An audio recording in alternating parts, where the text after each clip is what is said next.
Tahukah kamu, transaksi judi online di Indonesia mencapai lebih dari 327 triliun rupiah pada akhir tahun 2023. Dan yang paling mengejutkan, menurut penelitian dari Universitas Gadjah Mada, sekitar 80% pemainnya berasal dari kalangan ekonomi menengah ke bawah, termasuk pelajar dan mahasiswa. Fenomena ini bukan cuma masalah moral, tetapi juga masalah ekonomi, terutama kalau kita lihat dari perspektif ekonomi Islam. Dalam Islam, judi disebut maisir, yang berarti mencari keuntungan dari keberuntungan semata, tanpa kerja keras atau nilai produktif. Allah Subhanahu wa taala berfirman dalam Quran surat Al-Maidah ayat 90, "Hai orang-orang yang beriman, sesungguhnya judi dan minuman keras adalah perbuatan setan, maka jauhilah agar kamu beruntung." Artinya, Islam melarang aktivitas ekonomi yang bersifat spekulatif, tidak pasti dan merugikan orang lain.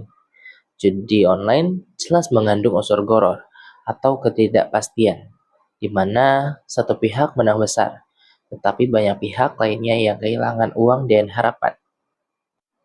Ekonomi Islam punya 5 tujuan utama yang disebut maqasid syariah: menjaga agama, jiwa, akal, dan keturunan, dan harta. Nah, judi online justru merusak semuanya. Yang pertama, merusak akal dan jiwa, karena bisa menimbulkan kecanduan, stres, bahkan depresi.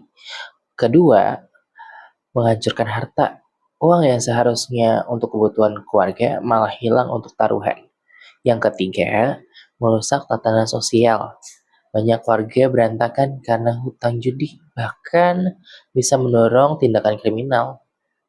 Dari sisi ekonomi makro, seperti yang dijelaskan oleh pakar UGM, judi online menyebabkan misalokasi anggaran rumah tangga. Uang tidak lagi digunakan untuk hal yang produktif, seperti pendidikan, usaha, atau tabungan, melainkan habis begitu saja untuk hal yang tidak bernilai.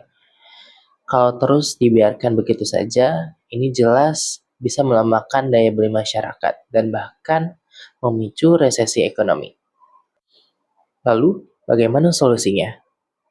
Dari perspektif ekonomi Islam, ada 4 langkah penting. Yang pertama, edukasi literasi keuangan syariah. Generasi muda jelas perlu paham bagaimana mengelola uang secara halal dan produktif, bukan tergiur oleh uang instan dari judi online. Yang kedua, menciptakan alternatif ekonomi halal. Misalnya investasi syariah, usaha kecil, atau program kewirausahaan berbasis bagi hasil. Yang ketiga, penguatan regulasi dan pengawasan digital. Negara dan masyarakat harus menutup akses platform judi, membatasi iklan, dan memperketat sistem pembayaran online. Yang terakhir, yang keempat, pemulihan sosial bagi korban. Islam mengajarkan ta'awun atau saling tolong-menolong melalui zakat dan lembaga sosial. Mereka yang terjerat hutang judi bisa dibantu dan dikembalikan ke kehidupan yang lebih sehat dan produktif. Kita hidup di era yang serba cepat, tapi tidak semua yang cepat itu benar. Judi online mungkin terlihat seperti jalan pintas menuju kekayaan, tapi dalam pandangan Islam, itu justru jalan pintas menuju kehancuran. Mari bijak mengelola rezeki, jauhi maisir, dan bangun ekonomi yang halal, adil, dan penuh keberkahan.